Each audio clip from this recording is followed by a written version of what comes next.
Starting off things like we always do, and at number 10 we have the Old Arnold Estate. This farmhouse became infested with strange paranormal activities in the 70s, and it lasted for over a decade. The Perron family bought the house and moved in shortly after with their family, but the previous homeowner left them with one piece of advice: leave the lights on at night. I mean, what the heck is going to go on at nighttime? Well, the Perron family quickly learned that they weren't the only ones living in this farmhouse. They were visited by disturbing spirits who used to live in the house before them. These spirits weren't evil to begin with, but as the family spent more time in the old farmhouse, the spirits started to misbehave. One of the most infamous evil spirits that occupied this house was Bathsheba Sherman. This spirit would have violent and angry outbursts, and most times she would injure the Perron family. Once the family decided to move out, the paranormal activities didn't stop. The new family that moved in said that the house is full of blue orbs and strange mist would rise from the floorboards. Furniture and objects would move on their own, and doors would slam shut in the middle of the night. These hauntings were actually the inspiration for the movie The Conjuring. Sounds like to me that this farmhouse is in desperate need of a cleanse, or it needs to be torn down. Either way, I'm not going to be visiting this farm anytime soon. And now at number 9, we're going to be talking about Monte Cristo Homestead. This farm was built in 1876 by a husband and wife. This farmhouse was built in 1876 by a husband and wife who wanted to start their own new lives together in Australia. The family had a great life until one day when their maid dropped their baby down a flight of stairs, killing her instantly. The maid swore that an invisible force pushed the baby out of her hands. The husband and wife died inside of the house shortly after, and now it is believed that their spirits haunt the farm.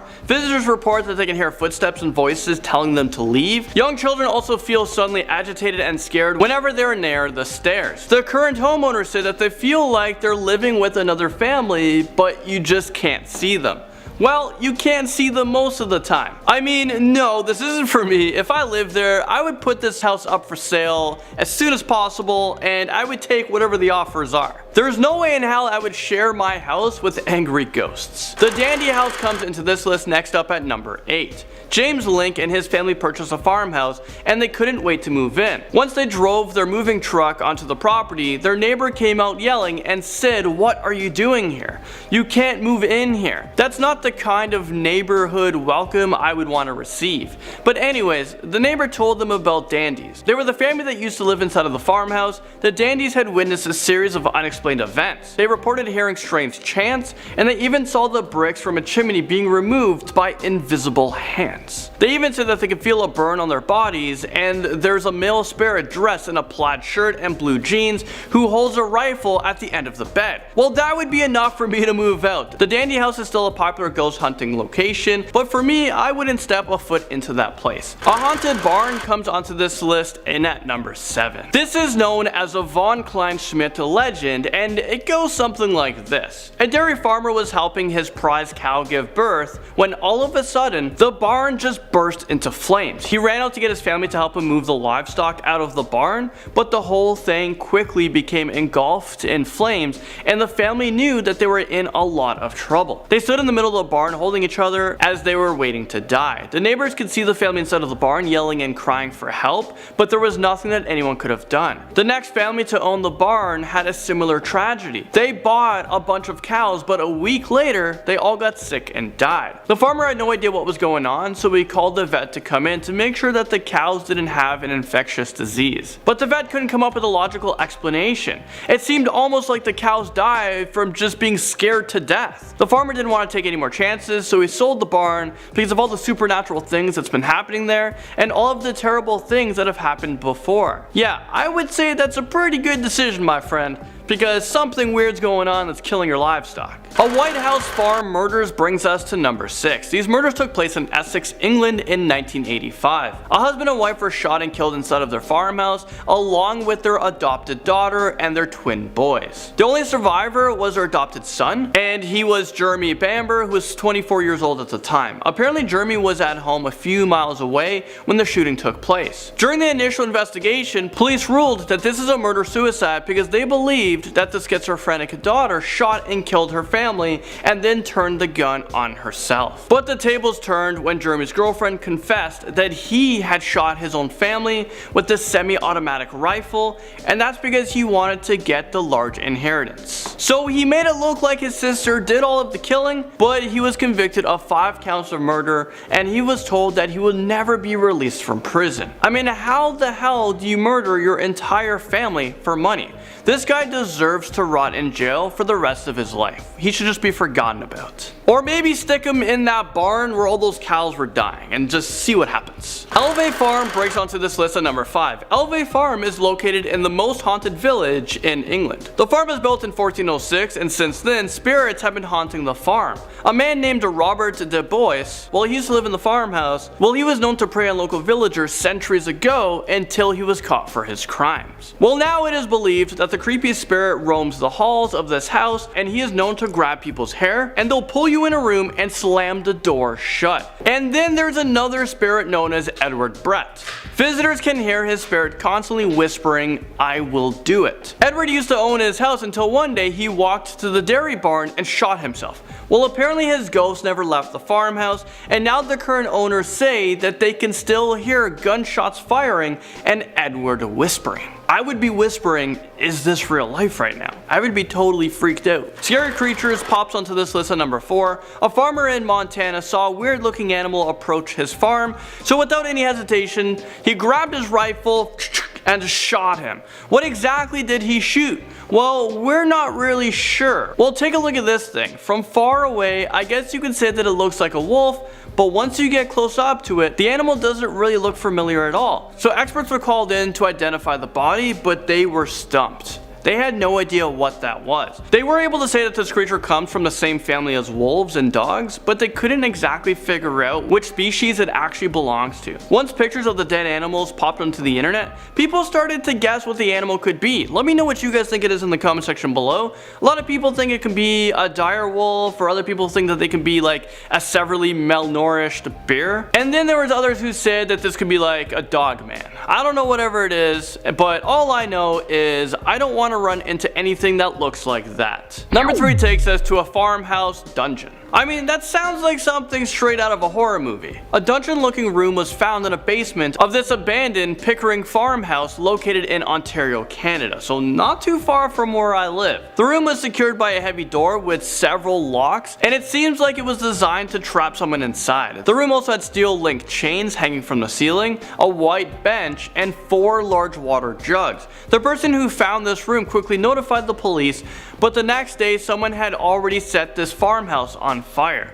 Police became heavily involved with this case, and eventually they arrested a man named Robert White, who admitted that he had been working on this room for over a year, and he planned on kidnapping a woman and keeping her locked up inside his own makeshift dungeon. So this guy was married, he had 2 children, and I can't imagine what they must have thought when he confessed to the crimes. This whole thing happened like an hour from where I live, so it's so crazy to think that someone in your neighborhood could have been captured by this guy. A farmhouse horror takes us to number 2 on this list. A family was looking to buy a farmhouse because they needed a bigger place. They were expecting a new baby, and they thought a new life in the country would be best. So after about a month of living in this old farmhouse, things started to get really strange. The youngest daughter said that she could see a shadow figure lurking on the stairs, and they would stand next to her bed while she was trying to sleep. But of course she was told by her parents that they didn't believe her. But the next day, the mom was going downstairs and the shadow figure pushed her down. The mom hit her head on every step. Luckily, she survived, but that's not where the story ends. The little girl was having problems sleeping, and when she rolled over, the shadow figure was laying next to her. But his face was perfectly clear. He had red eyes, he was pale, he had scaly skin. While he went to reach for her face with his long fingernails, he ended up scratching her face so much that the little girl was left unrecognizable. The family left that night and never returned. It is said that this farmhouse is still up for sale, but no one has dared enter ever since. The farm murderer stabs his way into number 1 on our list. Robert Picton was a millionaire pig farmer from British Columbia, Canada. It seems like he had everything made, but he was hiding a dark secret. Robert Picton was actually a serial killer, and it is estimated that he murdered somewhere between 6 to 50 prostitutes from the Vancouver area. He would cut up their bodies and feed it to his pigs, but things got even more insane. He didn't just feed the bodies to the pigs, he would keep the heads, hands, and feet from some of his victims, and he would put them in his fridge. He also would throw some of them in a wood chipper for fun. Investigators also believe that he would combine human remains with pig parts and took them to a rendering plant in Vancouver to be processed into lipstick, shampoo, and soap. One of his victims managed to escape, but when she told the police what happened to her, they said that the evidence was circumstantial and that they couldn't arrest him. Is this real life right now? She was literally stabbed a bunch of times, and she can give you a full description because she was a prostitute, but you're not going to at least investigate the situation? Well, eventually Robert was arrested and sentenced to life in prison, but he was able to get away with these murders for a very, very long time. Going off at number 10 now, we have the Hinterkaifeck murders.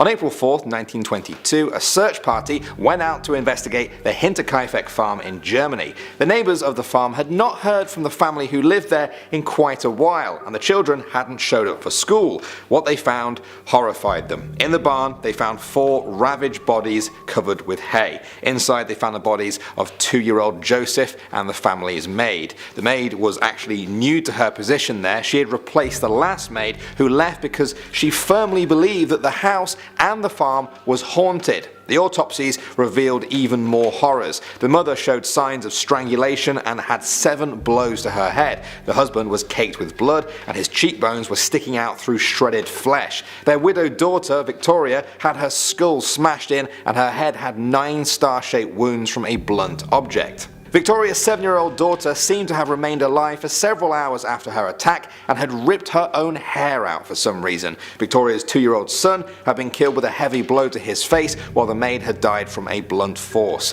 Here's the creepiest part: the farm animals all around the house were all tied up but unharmed. Not only that, they had been looked after between the time of the murders and the discovery of the bodies. That means whatever or whoever killed the family actually lived at the farm with the bodies there for at least a few days, looking after the animals. To this day, the murders remain unsolved. The full story has many more grisly details to this almost century-year-old murder mystery. Next up at number 9 now, we have the creepy farm. I found this story on yourghoststories.com, and as soon as I saw the title, I knew it was right for this video. It was written by Angelus Cruddas, who said, "I've been reading stories on this site for months now and love the hair-raising creepiness of them all. I moved in with my husband 4 years ago. He lives, and now I do too, on a 100-acre farm in West Quebec, Canada. The house is small and used to be a hunting shanty, then added on to make a lath and plaster house. It's over 150 years old and has 2 bedrooms and a bathroom upstairs, complete with slanting ceilings.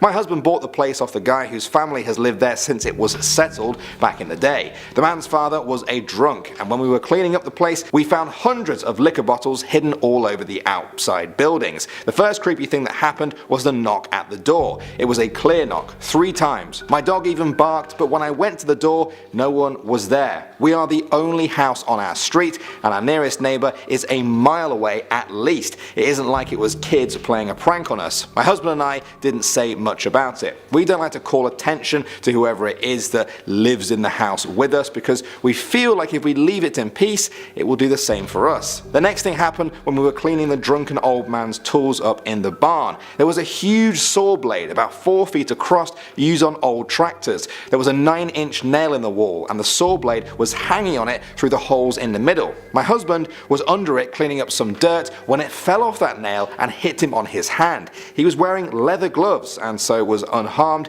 if not unnerved. The nail was so long someone would physically have to move it away from the wall for it to fall like it did. Then just the other week I was doing the dishes and reached to the cupboard to put a plate away when the cupboard opened on its own for me. It was so weird, like someone wanted to help me with the dishes. I didn't say anything about it to my husband as it freaked me out, but 3 minutes later he saw someone walk by our window. Of course, when we went outside, no one was there. It was very strange. Then a couple of days later, the lights flickered on and off. They did this several times, but when my husband went out to the breaker box, nothing was wrong. He even went through each switch and turned them off then back on to make sure. When he got back inside, the lights flickered again. It was only the lights on one side of my house. The whole thing is very strange. Moving on to number 8 now, we have voices. This one came from Ori15 on Reddit, and it's a little reminder that it's not just houses and castles that can be haunted. He said, a couple with a ranch let me volunteer for a summer. I just wanted to learn how to care for horses and play cowboy. Well, they called me out and asked if I would do the evening feed for their animals while they went to visit their family in a town that was about an hour away. I said yes and got started. So I was alone with a bunch of horses and dogs. All of the horses were pinned up. I had not even let them into the pasture yet. The sun was still up. It was the opposite of a creepy time. Well, it took a left turn to Crazy Town when I walked into the barn and I heard people started talking. I was all alone. Nobody at least a mile in any direction, and almost no way anyone could sneak in to mess with me. The voices were very low and unclear, so I have no idea what was said. The only reason I know I'm not crazy is that the dogs that followed me in acted like they heard it too. One started barking at where the voices came from, and the other started running around the room growling. Moving on to number 7 now, we have the zombie horse. That title might give away the main theme of the story, but you don't get to say zombie horse very often in life, so I just took my shot there. Reddit user P. Verplogen said, I grew up in a large suburb outside of Houston. It was during the early 90s when a lot of farmland settled by the original German immigrants was being brought up by developers and turned into new homes. My family lived at the very end of our subdivision, and past my house was a great expanse of farmland flanked by thick woods and old decaying wooden shacks from the 1800s. Every day on my walk home from school, I would pass by a particularly overgrown old shack, which I guess must have at some point been a house, which leaned like it would fall over at any minute on its tired old foundation, and just beyond it was a long row of fences. It was my daily commute to and from elementary school, and I'd walk by it, pick up interesting rocks and things, and I never really thought much of it. There was always construction while the subdivision was expanding, so they had dug long trenches for what I suppose was for a sewer and erected electrical lines through the farmland. Beyond the fence was a small lake, which I had often snuck in to explore and catch frogs, but after an encounter with a water moccasin, which is a species of pit viper, I decided to stay clear of it. The farm had cows which would meander through the meadow and one large black horse. A storm had rolled in during the previous night, and I remember that the clouds were so thick and black that it felt like night when I had arrived at school. It didn't take long before the storm was in full force and the power had gone out at school. Our teacher decided to have us all sit together on the floor and read to us for the rest of the day, which was fine by me. The storm had passed, but the darkness lingered on when I got out of school. I walked down the now muddy path in the strange darkness, past the crooked house and beside the aging fence, each step becoming more and more difficult as the mud collected on my shoes. That's when I heard a thrashing. The cows weren't there, but I remember clearly that old black horse. I remember thinking that it was sick or injured or something. Its black coat was slick and steam was rising off its body in the cold air. It was kicking its back legs wildly and violently slamming its face into the muck. It had a weird look to it, not like it was panicking, but like it was calm, and it didn't look like it was out of breath. Again, it slammed its head into the mud and kicked out its legs, then shook its head from side to side furiously. I stopped to watch it. Looking back, I wish I had just kept walking. I remember that after a minute or two, it stopped and looked up at me, the grime sliding off its face. It must have been in a matter of seconds because I had no time to react, and the horse had charged towards me. It didn't jump over the fence, but instead lowered its massive head and tore through the gap between the fence boards. The wood cracked and splintered as its muscled body strained and its long neck extended through the gap.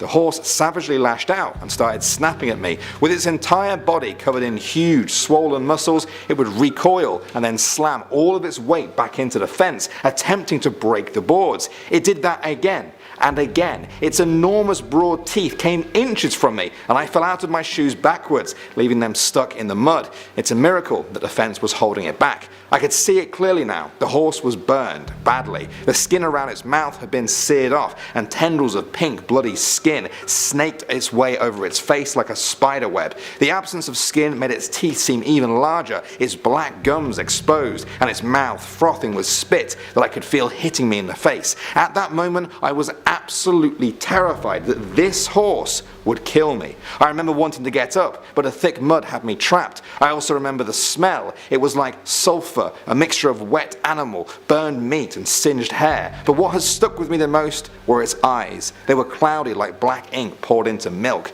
As it struggled to reach me through the fence, its nostrils flared, and I could feel the heat of its breath on me, its teeth snapping shut over and over. The clacking noise of the heavy teeth slamming together was deafening. I left my shoes and ran home. I remember my mother screaming at me about the mud when I stormed in. I told her about the horse that had nearly killed me and that I had left my shoes there in the mud. She grabbed me by the arm and was going to make me take her back there to get them, but I cried and screamed not to go, so she went alone. When she got back, she had my muddy old sneakers in her hands, and she told me that she saw the horse. It was dead. A farmhand was dragging its body behind a tractor, and he told my mom that the horse had died earlier that day. One of the power lines that had been installed running through the meadow was knocked over during the storm, and the horse must have been near the lake because it had been electrocuted and killed. He said that it had died instantly beside that lake when the power went out hours ago. Next up at number 6 now, we have the 7th barn. The story goes that there was once a wealthy farmer who owned a lot of land in Ohio.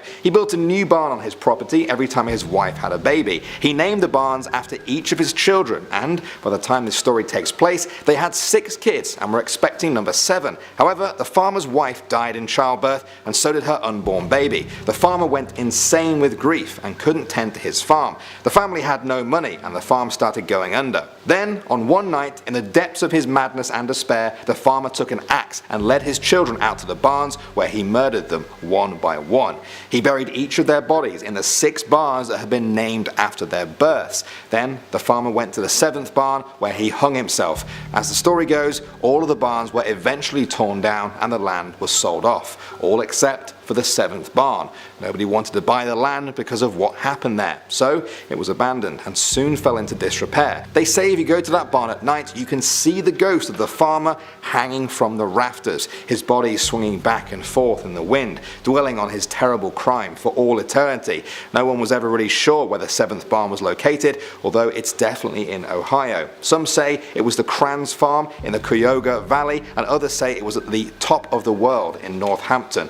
In 1997, a local Ohio teacher claimed that, after a lot of research, he had finally managed to track down the real location of the infamous 7th barn. He said that none of the barns had actually ever been torn down. The land had just been divided up and sold off, and the barns had simply been incorporated into neighbouring farms. Moving on to number 5 now, we have The Figure. This one was submitted to ghostsandghouls.com by one of their readers. They said, I live in South Africa, and this is where my story takes place. Me and a friend of mine, whose name is Berend, were travelling through the countryside on our way to a small town called Delaryville. We were used to small towns and country areas as we grew up there. However, I had never experienced anything like this. As we were driving, bad luck struck us like a hot iron, and both tyres on the left side went flat. His car was a piece of junk. We were soon on the side of the road at 2 a.m. with only the full moon to light the area around us. There was no civilization nearby, only local farmhouses far away. So I decided to leave Berend with the car and walk on to find any entrance to a local farm.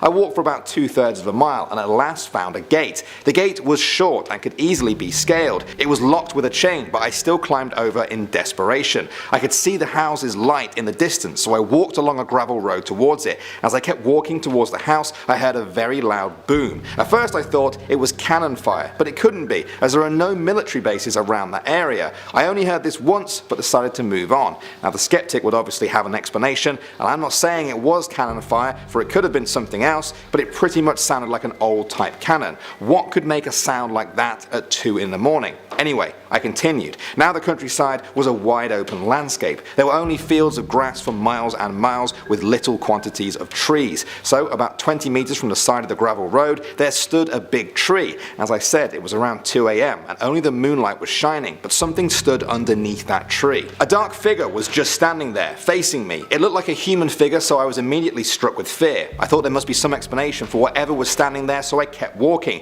When I looked behind me again, it was gone. How could something that that big disappear so fast? I immediately turned around and ran away, back towards the main road. I told Beren, but he never believed me. Later on, I found out there were skirmishes between the local farmers and the British Army in the Anglo-Boer War in that area.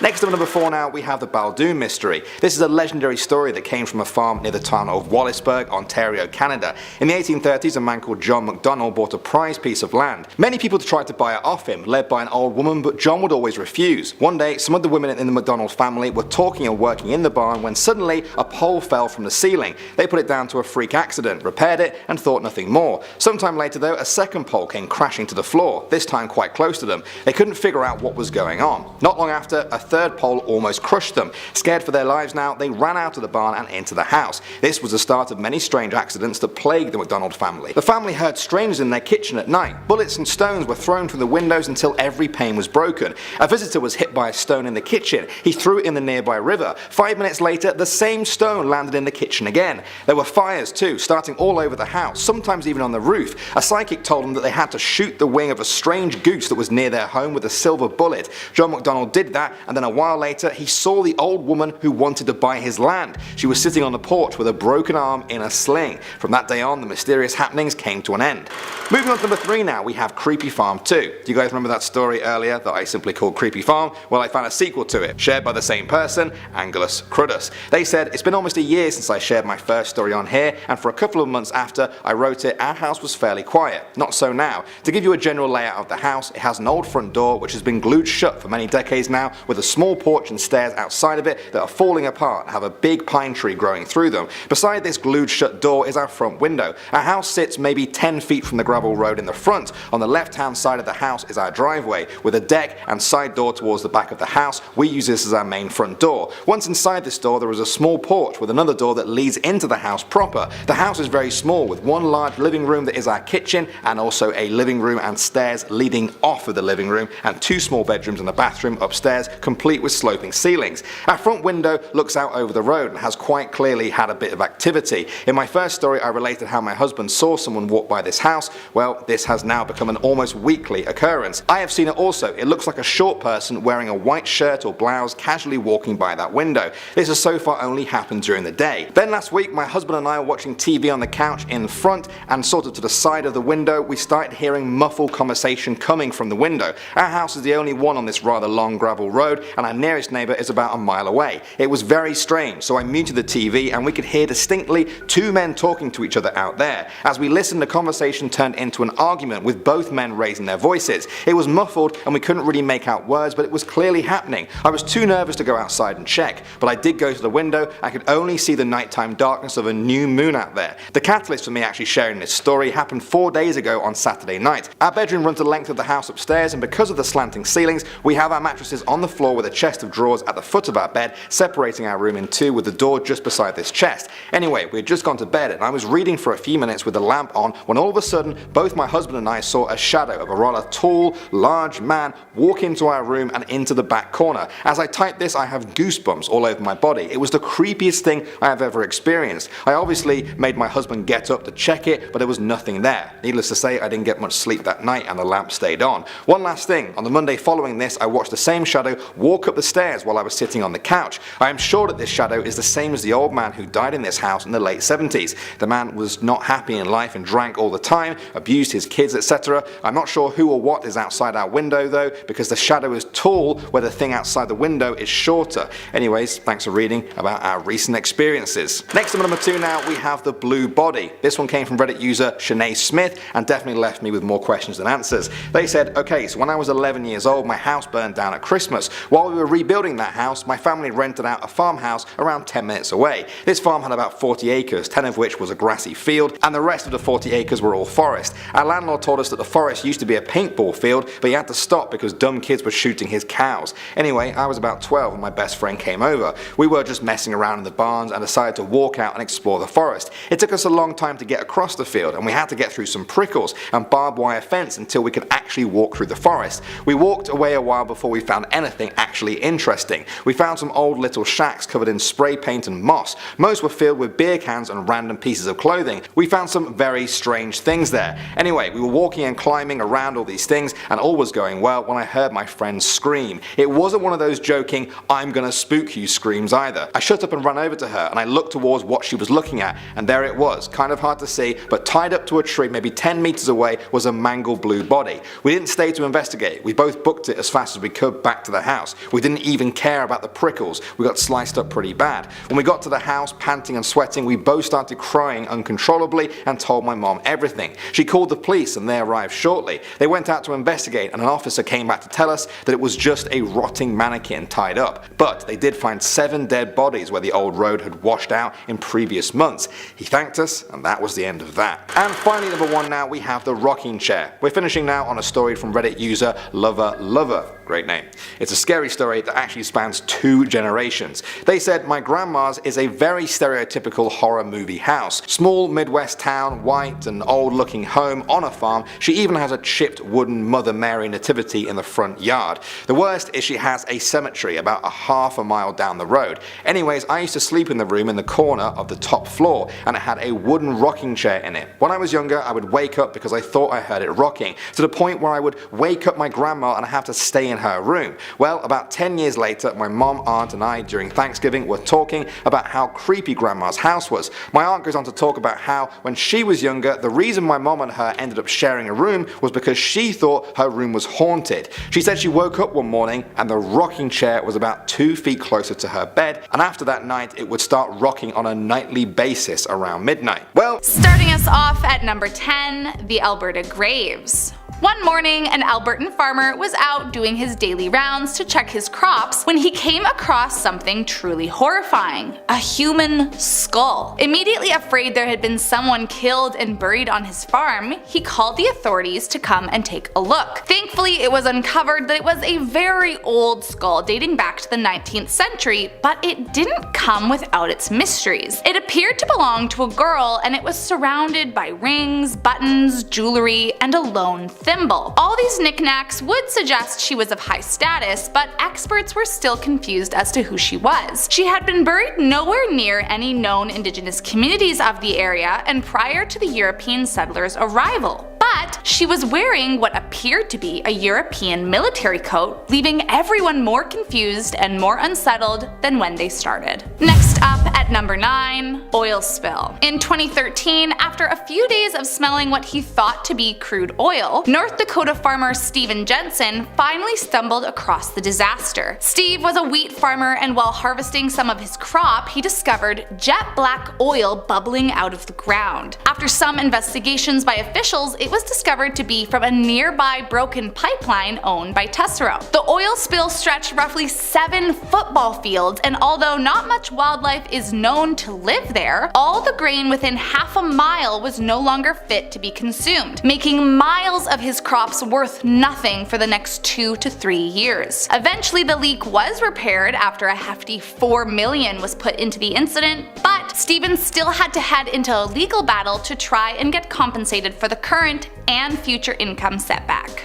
Coming in at number 8, criminal cash. Back in 2015, Colombian farmer Jose Cartolos was given a grant from the government in order to start his palm oil plantation. While digging an irrigation trench for the project, Jose kept coming across strange blue containers stuffed with cash across his property. Eventually, after many hours of digging, Jose discovered a whopping $600 million hidden across his field, and it's believed to be linked to the infamous criminal Pablo Escobar. Of course, Jose was not permitted to keep the fortune, but it did have many wondering where else the criminal could be hiding cash. And even worse, would anyone be coming after him for uncovering it? Next up at number 7, a mysterious safe. One morning, Kirk Mathis, a New York farmer, stumbled upon a mysterious and haunting safe in one of his fields. The peculiar discovery was left with a note attached stating that whoever was able to open the safe could have what's inside. It was extremely heavy, at least several hundred pounds, which certainly raised some eyebrows about what was inside, as it took heavy-duty equipment to move it from where it was found. Once word of the mysterious box spread in the media, folks were dying to know what was inside. Though many have attempted to open the safe, none have been successful, and it seems like that is the way the farmer wants it. He says the safe remains hidden on his property and that he has no plans of opening it up anytime soon. Maybe he fears it's cursed, or maybe he just wants to keep the fantasy going. But either way, it is a truly unsettling thing to find in the middle of nowhere. Coming in at number 6, an Irish tomb. In 2021, a farmer stumbled upon an ancient and mysterious tomb thought to be about 4,000 years old. Although the initial discovery seemed harmless, once experts were able to get inside, they found it was filled with human remains. Prior to the farmer discovering the tomb, it appears to have been virtually untouched, which is incredibly rare and all the more unsettling. Experts still don't know just exactly what the site was dedicated to all those years ago, and hey, maybe it was simply a burial plot. But considering it appears to have been unexplored for centuries, certainly sends a shiver down your spine. Could it be that it's hiding more than it appears? Did we awaken something that was meant to be hidden? I sure hope not.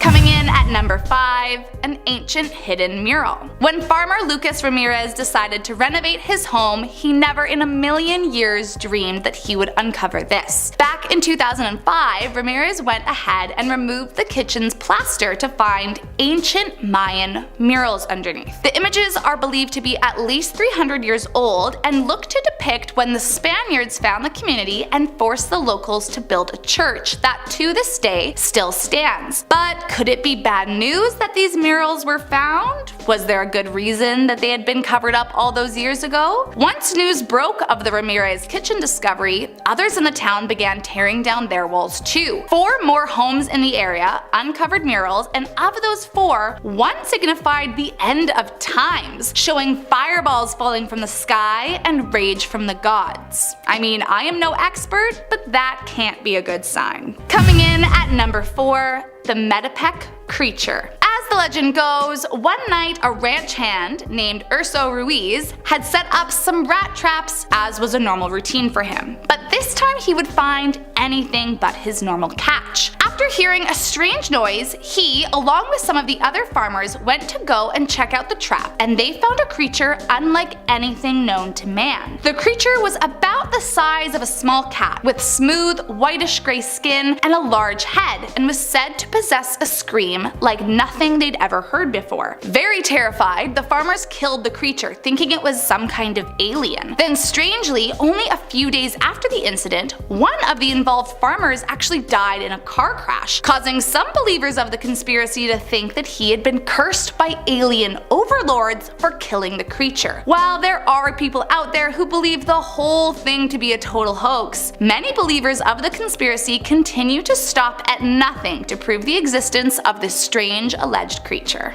Next up at number 3, a body. One poor South African farmer made a gruesome discovery while surveying his cane fields earlier this year when he stumbled across a dead body. The man he found appeared to have been shot in the back of his head as well as his arm. The farmer was terrified, worried that whoever did this could still be around, so he immediately called the police. Authorities confirmed the man was indeed killed, but still have no clue who did it or why, and have no clue if there are any connections to the man who found him. Not much else is known as this is an ongoing investigation, but let's just hope they figure out who did this before it happens to someone again and it's too late. Coming in at number 2, Maine chicks. While there are many complaints that can be said about postal service delays, this is by far the worst. In 2020, across New England, thousands of farmers were receiving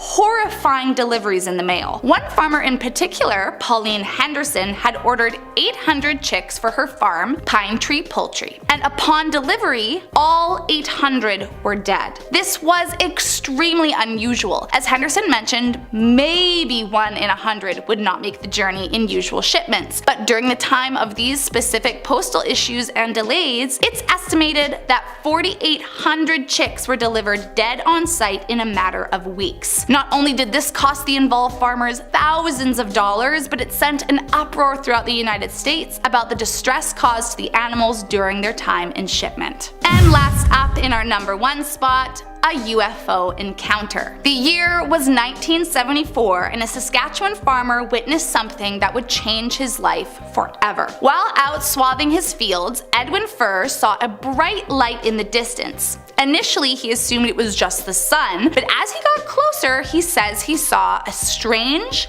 floating, spinning object that he could only assume was an alien spaceship. He stood motionless, staring at the terrifying metal object, and watched as it spun quickly round and around. Then, all of a sudden, the object emitted a gray vapor from underneath and disappeared in the blink of an eye into the sky. The only trace left by the strange UFO was a pattern of 5 rings in his crop fields, classifying this alleged sighting as a close encounter. The field went under a great investigation, but to this day, no one has been able to settle once and for all what Edwin saw that fateful day. Number 10. Underground civilization. In the Cappadocia region of Turkey in 1963, a farmer was doing some renovations in the basement of his farmhouse, where he'd been living for decades, caring for the land and livestock. As part of the renovations, he needed to knock down a wall to add and change existing structural supports, but when he broke through, he found something truly amazing and unsettling.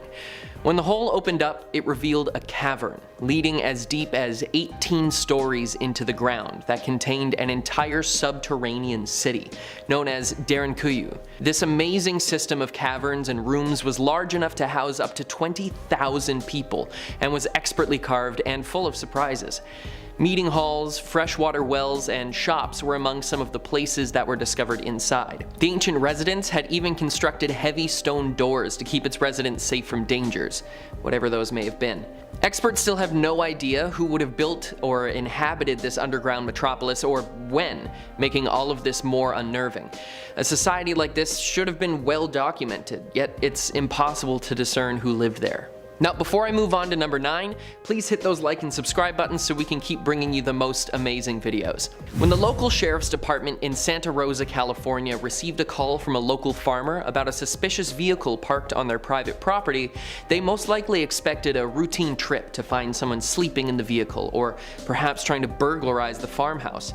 But when they arrived on the scene, no one was to be found. The car was parked in an area of the land that made no sense. There was no reason for anyone, even the farm owners, to be over on this part of the field at that time of year, which perplexed the officers. The only clue was a hat on top of the car, which implied that the owner left it there and was most likely close by. They heard some noises from some nearby equipment, and upon further investigation, they found a man stuck inside the shaft of a large fan, and he told the officers that he'd been stuck in there for 2 days already. When asked what he was doing there, he stated that he liked to take pictures of old farm equipment, and that's why he climbed in. However, to quote the sheriff, a thorough investigation revealed the farm equipment wasn't antique and that the man had far more illicit substances than camera equipment, and the motivation to climb into the fan shaft remains a total mystery. Number 8.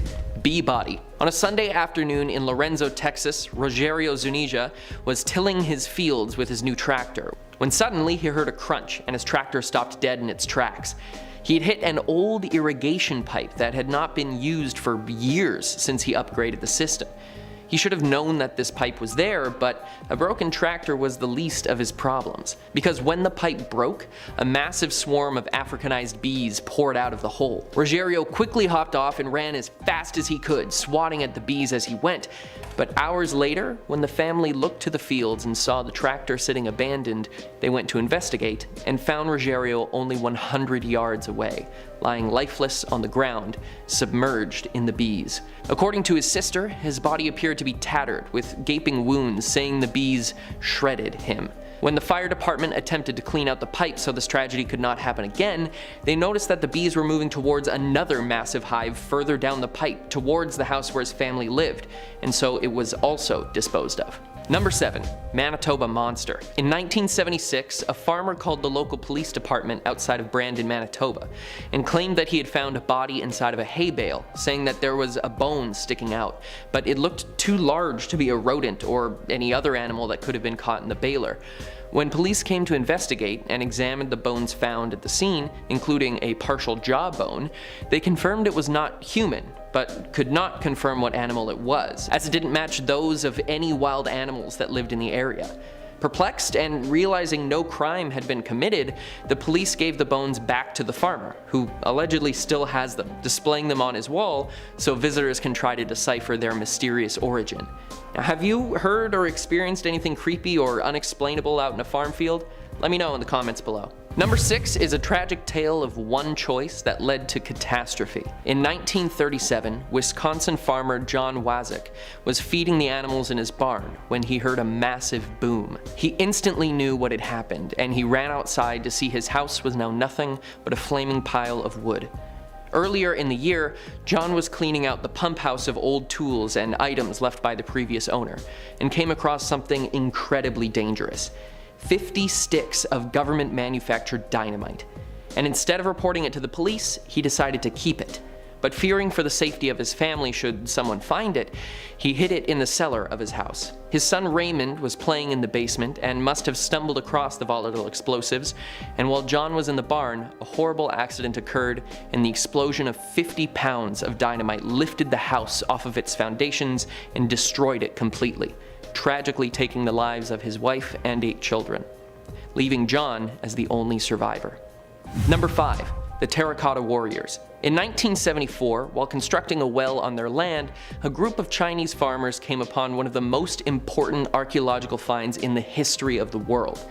As they were digging deeper and deeper, one shovel hit a stone, or so they thought. When they looked closer, they could make out a face on the stone, and they believed that they'd found an ancient sculpture of some kind and began to carefully unearth it more, revealing a life-sized warrior made out of terracotta, a clay-based ceramic.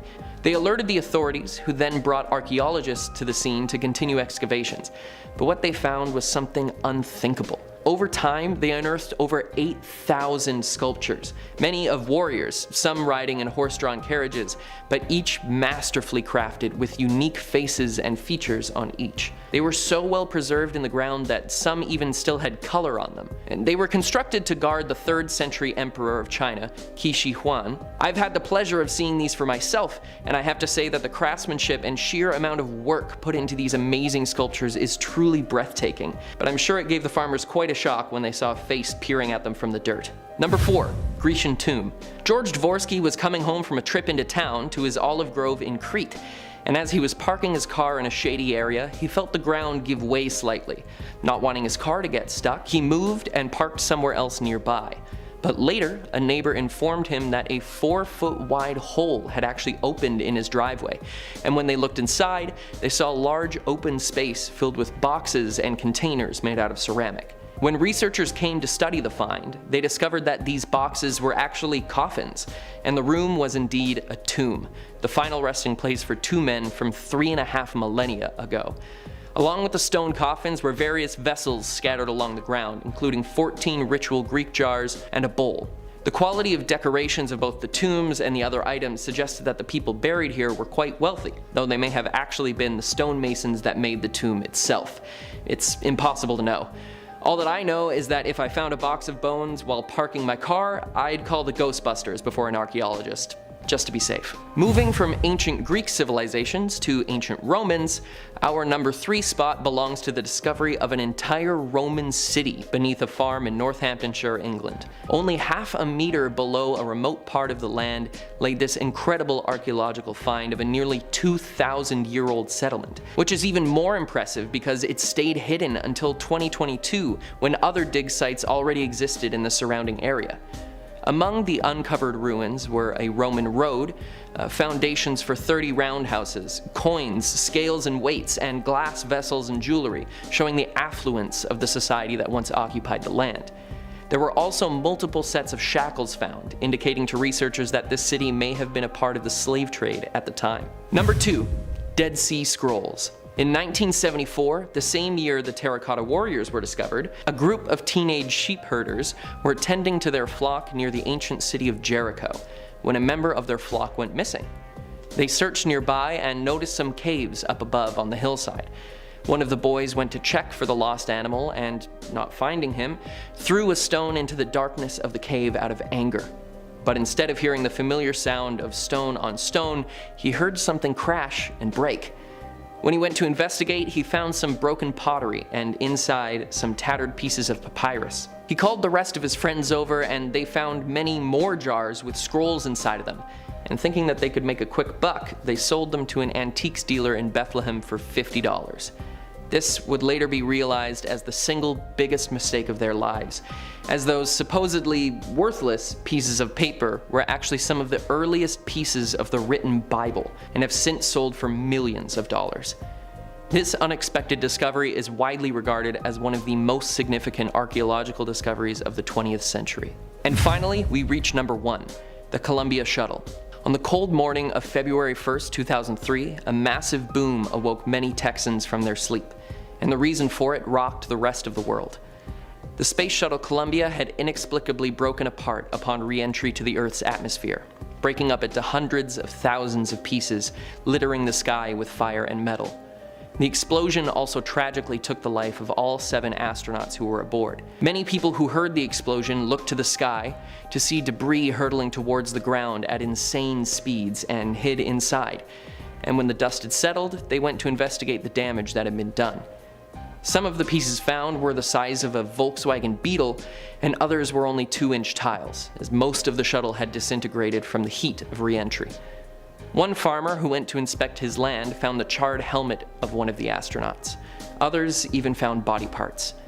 After the FBI and NASA had completed their investigation and cleanup, around 36% of the space shuttle's pieces were found, and remains from all 7 astronauts were recovered. These brave scientists and adventurers who tragically lost their lives in one of the worst space disasters in our history have a monument constructed in their honor in Arlington National Cemetery.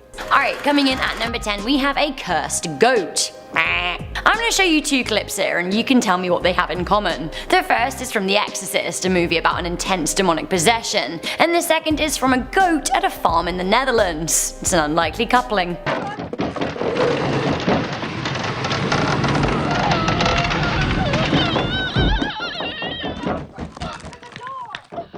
Det ville være fantastisk. Ja.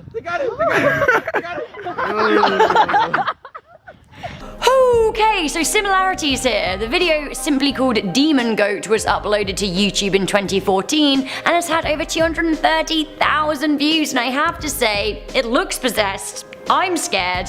That's that. Do you want to hear something truly horrifying today? Of course you do. You clicked on this video. Coming into number 9, we have the parasites. So I came across an article in the Scientific American called Zombie Creatures: What Happens When Animals Are Possessed by a Parasitic Puppet Master. What a title. I had to click. These spectacular, bizarre, bulging eyeballs are the snail's tentacles. I did click and it was pretty harrowing to read. I've linked the article in the description box so you can actually read the whole thing if you want to, it's very interesting. The article details how a wasp lays eggs on a spider's abdomen, which then causes it to become possessed and spin a very uncharacteristic web. It's a strange web, a very strange web indeed. Now this web happens to be great for supporting a cocoon for the newly born wasp larvae, which then will eat the spider alive after they hatch. Nature.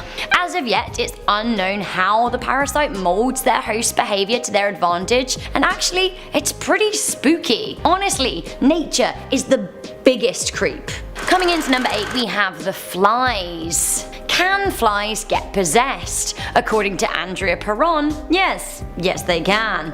Andrea lived in the real-life house that inspired the movie The Conjuring, the house famously investigated by super spook investigators Ed and Lorraine Warren.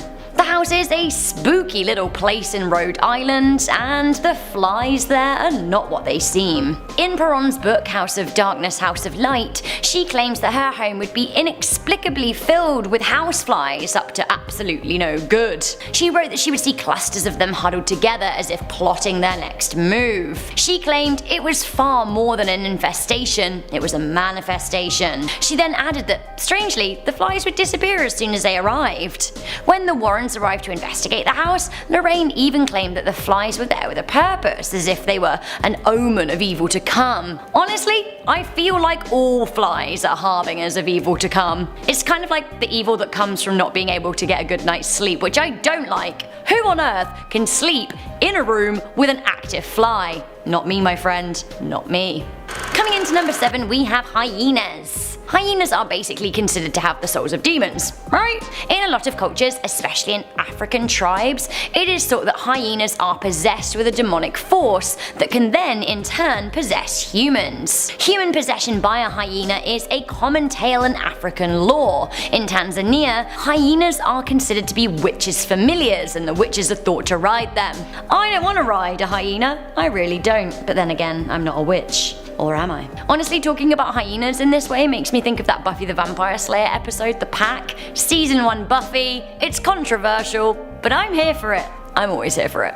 Honestly, when I grew up, I wanted to be Buffy, and instead of, I guess, fighting scary things, I talk about scary things on the internet, so you know. Alright, is this scary or funny? You decide. At number 6, we have the demon cat from hell? Or someplace else. Wherever it is, I'm not sure I want to go. This video was uploaded to YouTube by AppRiderLove in November 2018, and it shows a very odd cat indeed. Have a little look. What the f is that? What the f is that, a f***ing cat? Hey! Like, what? That is the craziest looking cat that I have ever seen in my life. It's literally insane. I feel like we need to have another look at what might be causing that face. Don't worry about it. Ma! Ma, there's a weird stray cat outside. It looks like grandma, the f***ing thing. Oh, wow. Honestly, I've never seen anything like it in my life and I'm utterly baffled. Like, the eyes, the tooth. It definitely looks like a possessed cat to me, but also, at the same time, I kind of find it cute. Anyone with me? Hands up. Meow. While we are doing videos of scary possessed animals, why don't you check out this spawn of Satan caught on camera at number 5. It's Moose the dog. A very confusing name for a dog. Is it a dog? Is it a moose? Whatever it is, you know, filled with the fires of hell. In March 2015, Scott Baxter uploaded a video called My Girlfriend's Dog is Possessed, and, well, upon reviewing the footage, as suspected, this might actually be fact. In the video description, he wrote, my girlfriend had to go to work and she gave her dog Moose a new bone. He was in no mood to share. I absolutely love how when he wrote this, in the description box he used inverted commas for Moose as if like, allegedly Moose. Moose, if that is your real name. Anyway, let's have a look at Moose. What you got there, Moose? Is that a bone? Do you have a bone? Blah! He does not want anyone near that bone! The video received a lot of views for an uploader with a small number of subscribers, and some of the comments were absolutely gold. Smell Nice said, this dog needs Jesus, and Hensy Smothers said, yo, that dog ain't possessed, it just doesn't like you. What do you think? Enemies or get Jesus on the phone? Should we have another look? I just want to see what you have. Just give me a lid. Ah yes, that confirms it. Jesus it is then. Hello Jesus. Demon dog. On the loose. Thank you. I hope you are sitting comfortably for number 4, as ladies and gentlemen, it is time for Reddit. We have the story of the possessed parrot. I feel like a lot of parrots have got a lot of things going on. Animals that can speak human languages, I mean, what is that about? In 2016, the Shoegaxer asked the good people of Reddit to see if their parrot is possessed by Satan. A good question. Why did they ask? Well, it seems that the pretty Polly very much enjoyed the Quentin Tarantino movie Inglourious Bastards, and they got particularly excited in their cage when Nazis were on the screen, and only when Nazis were on the screen. Yeah. One thing led to another, and, well, I'll read you what happened next. The poster said, I ran a little experiment tonight. I looked up some satanic Latin chants and started reading them aloud. My parrot started getting really excited. He started bobbing up and down, doing his usual talking low, buzzy tone thing. I tried to distract him by giving him a treat, but he rejected it and he didn't shut up for several minutes. Finally, at his bedtime, I'm about to put the blanket over the cage, and he mimicked human laughter and didn't stop for a minute. Honestly, cursed. I'm gonna go out there and answer your Reddit question. Yes, your parrot is possessed. What are you gonna do about it? Do Ghostbusters do parrot possessions? I don't know. Coming into number 3, we have Princess the Paranormal Poodle. New York artist Olga Horvat believed that her poodle was possessed and bought her bad bad luck with a capital B. Purebred Princess arrived at Horvat's home in New York, and soon her owner met a string of ill fortune. An intense bedbug infestation, hefty exterminator fees, almost being evicted, a rare autoimmune disease, a serious car accident. Horvat claims that her daughter started even hearing voices in her head. All because of the dog. It seems that the woman only began to realize that the dog might be possessed after 4 months. She said she was happy, but something was manipulating her. I'm convinced that something was attached, whether or not it was the spirit of another animal, human, or even an extraterrestrial. What? So what was the resolution here? How did she unpossess Princess? Well, you'll be pleased to know that Olga started making energy shield pendants to block electromagnetic energy and therefore evil spirits. And yes, they are commercially available. Was this all a marketing ploy? I'd never suggest it. I wouldn't. Coming into number 2, we have the cursed pig goat. A goat, a human, a pig-looking thing, all in one. This absolute freak was born to a goat in the Philippines, making headlines in 2018. Now, the creature was born by a cesarean section on a farm, and locals were worried that the creature was actually a cursed mutant devil. The obvious answer. Have a look and tell me what you think. Locals suspected that the pregnant goat that birthed the creature was at some point possessed by the actual factual devil, leading to the defected kid.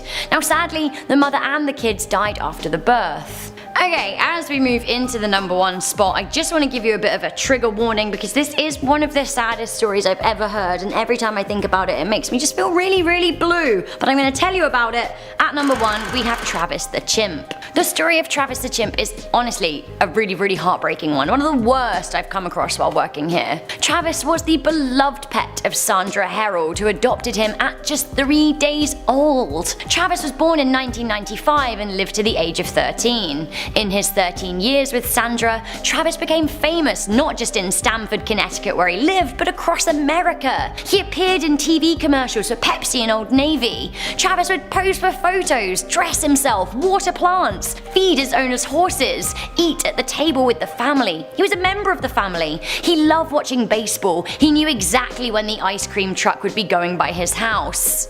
In 2009, Travis absolutely lost it, uncharacteristically. Travis had never been violent, but one day he snapped when playing with Sandra's close friend, Charla Nash. He mauled her horrendously. He would not get off her. He went nuts. It was as if he was possessed. Now, unfortunately, she lost her nose, an ear, both her hands, her eyesight. Possession is perhaps one word, but perhaps animals are, animals, and we can't expect them to behave as humans would. Is there an important lesson to be learned here?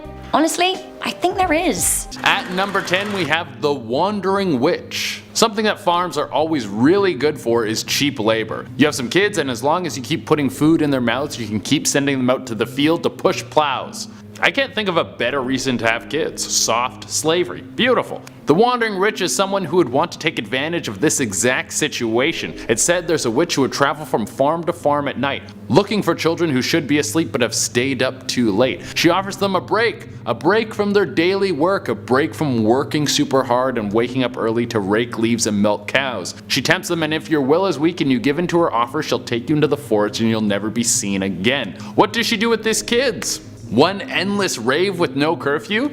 No, she slits their throats, drains their blood, and then uses it to keep herself young. Hey, we're all out here trying to stay hot. Get it, girl. At number 9, we have The Bride. One thing that I've learned after doing all these top 10 scary videos is never mess with a bride on her wedding day unless you want her to stir up some evil that will never take a day off. The legend of the bride is a classic one. 2 young lovers who are forbidden to be together. They run away and set themselves up to be married on a secluded farm. But their parents catch up with them, the young boy is taken away to be hung, and then the young girl is shot and killed by her father in her wedding dress on the spot. My god, dude, do you know how long it takes to pick out a dress? Well, her spirit rose up because no one messes with a special girl on her special day. Now it haunts farms looking for her lost love and killing any man who dares to get in her way. At number 8, we have Baby Under the Stairs. Just off the title, you should have goosebumps already. Anything living under the stairs makes me think of a basement dwelling monster that just wants to drag you into some hovel and eat your guts. This story follows a kid who would visit his grandparents' farm every summer. He would always have a great time, he was very close with his grandparents. But one thing that would always make him uneasy is how every night his grandparents' dog would just bark at the barn like there was something in there. The dog would just sit outside of the barn in front of these concrete steps that would lead into the barn and just snarl so hard it's like there was some sort of creature inside of there. One day this young kid was going through some old family photos with his grandma. Looking at all the old pictures of his parents, he came across a baby picture that he didn't recognize. His grandma told him that this was a picture of his aunt. She passed away when she was only a baby, and they had a funeral for her, and then they buried her body under the steps leading into the barn. Ooh. At number 7 we have Myrtle's Plantation in Louisiana. This legend was actually researched by National Geographic. So Nat Geo came to this old plantation to take some pictures, and much to their surprise, there was an unexpected person in one of their shots. This was seen in the window. She is said to be the ghost of a young girl who is a slave on the plantation. Now she gets her revenge by photobombing white people's photos. Now she gets her revenge by scaring the hell out of white people by photobombing their photos. At number 6 we have Man of the Marsh. Some farms perform superstitious ceremonies to help protect them from the Man of the Marsh. You would take clover and rose and grind it up and rub it on the entrance to your house. If you failed to do this, you might be visited by the Man of the Marsh. Picture a Swamp Thing but wearing a flannel coat. That's basically it. You would know he came to visit you from the wet footprints he left behind and the haunting sight of an empty bed. Ooh. At number 5 we have El Chupacabra. Now we get to go to Mexico, baby. Pour me a tequila and someone throw some lime on ceviche. We're gonna party. But we're also gonna look out for El Chupacabra. This dude is basically a Mexican werewolf with a better name. He roams around the desert looking for small farms, and when he finds one, you better hope you didn't leave your livestock out because he's about to ruin your whole career. El Chupa's gonna come in and suck the blood out of all your goats until he's satisfied. And then you're gonna end up with a bunch of bloodless goats, and we all know that goats are best with blood inside their body. And he eats kids too, if he wants to. I mean, kids just eat, yell, and crap. They're basically goats without the cool beards. So if you're trying to get rid of a kid, just take it to a farm in Mexico and let El Chupacabra take care of it for you. And if you ask where you got this idea from, it wasn't me. At number 4 we have the licked hand. Gross. If you live on a farm, you probably have a dog. The dog does a lot of things. It lets you know when people are coming, it helps herd animals. And it's just nice to have around for a good friend and a good time. This urban legend is about a girl who lived on a farm and would lay in bed late at night and leave her door open for her dog to come in. The dog would lay next to her bed and lick her hand. And then she would slowly fall asleep. This would happen so often that she would never even check to see if it was her dog, she just already knew. One day she wakes up and her dog is missing. Her whole family goes looking for the dog and then they find him dead. Something had killed their dog. The family mourned that night and then the girl went to bed. This time she slept with her door closed, feeling too heartsick to leave the door open. But when she draped her hand off the bed, something started to lick it.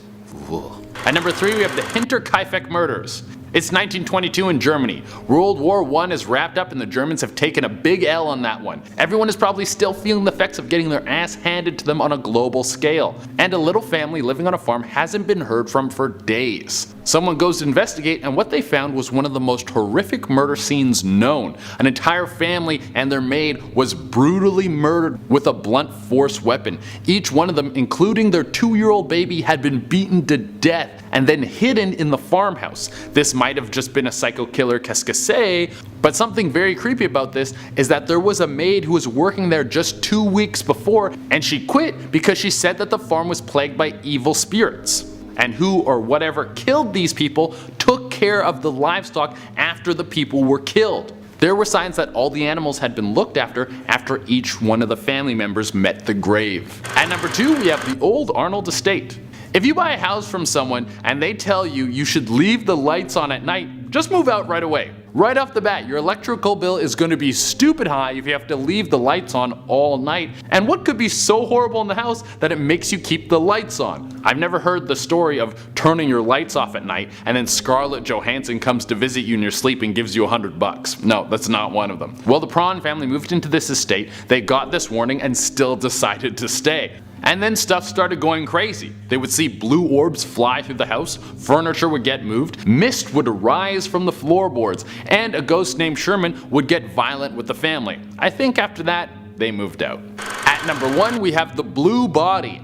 A family was renting a farmhouse while their new home was being built. One day, the youngest girl in the family and her friend decided to do a little exploring. They were walking through the bushes when they came across a dead body tied to a tree. Obviously, this scared the hell out of the two girls, so they sprinted back to the house. When they got home, the little girl told her mom what they had just found, and the little girl's mom called the police. The body was that of a mannequin, so you shouldn't freak out. What should freak you out is that there was 7 dead bodies buried around the mannequin, one of which was an old resident of the house they were staying in.